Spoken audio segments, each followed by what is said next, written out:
Salama. Meze bite? Sawa. Meze neza? Nawe ndashimira Imana.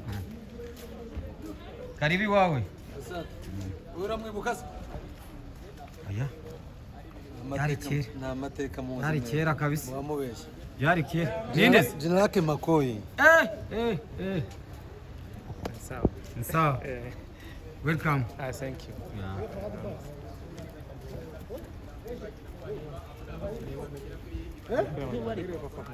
Niweza.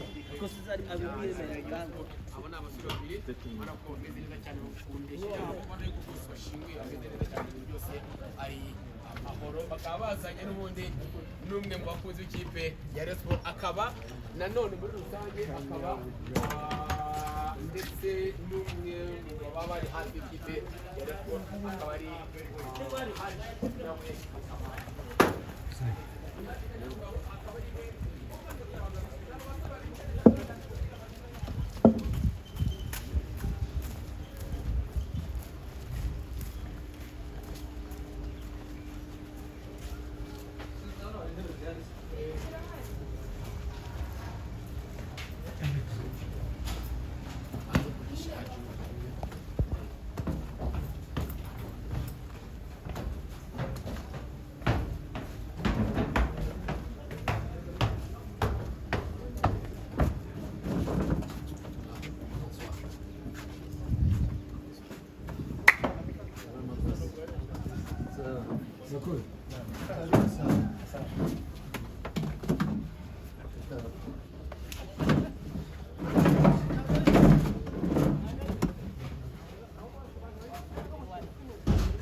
Nitese Feri. Umeze neza se?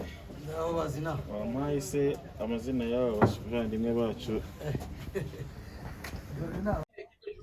ya Zanzibar ubu yakinaga ikipe yitwa GKU yaramuze gutangaza n'ubundi yakiraga n'ubundi akaba yitwa Raymond ukomeye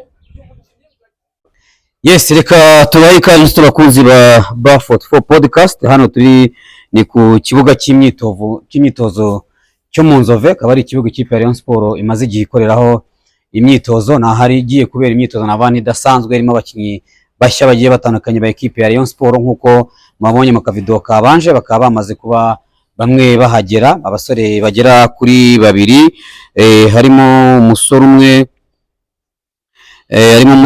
Malik akaba avuye muri Kabasha mu gihugu cya Kongo, ndetse n'undi musore bita Raymond uvuye muri Tanzania mu ikipe ya GKU. Iyi ngiyi murayizi muri Mapinduzi Cup, akaba ari umwe mu basore bari bahagaze neza muri iyi mikino, ndetse akaba ari n'umwe mu basore bakinye Confederation cyangwa se imikino nyafurika ya CAF muri rusange. Ni umwe mu abakunzi b'ikipe ya Rayon Sports bagomba kuba bitega muri bino bihe cyangwa se muri ino myitozo, ko bagiye gukora igisa nkaho ari test, ndetse n'abandi bakinyi babo. N'abakinyi bahageze ku isaha ya saa 9:2 igera kuri 2, bakaba bazanye na Haji, umwe mu bantu ba hafi b'ikipe ya Rayon Sports ndetse bayikunda, ubona ko kijyanye na timing yayo cyubahirije. Abakinyi baza kuba bahagerera ku gihe. Tugiye kureba imyitozo yabo, turebe niba koko harimo itako, niba hari ikintu kirimo gifatika, cyangwa se ari za test n'ubundi tumenyereye ku bakinyi bo mu Rwanda bikahita birangira. Ibyo byose n'ibindi turaza kubakomereza hano mu Nzove, tugende tubereka buri kimwe cyose uko kigenda gihinduka. Mu kanya turabereka mu kibuga ko bimeze. Wekora subscribe kuri Ba TV, Ba44 podcast, hanyuma ubundi tugende tubana neza cyane.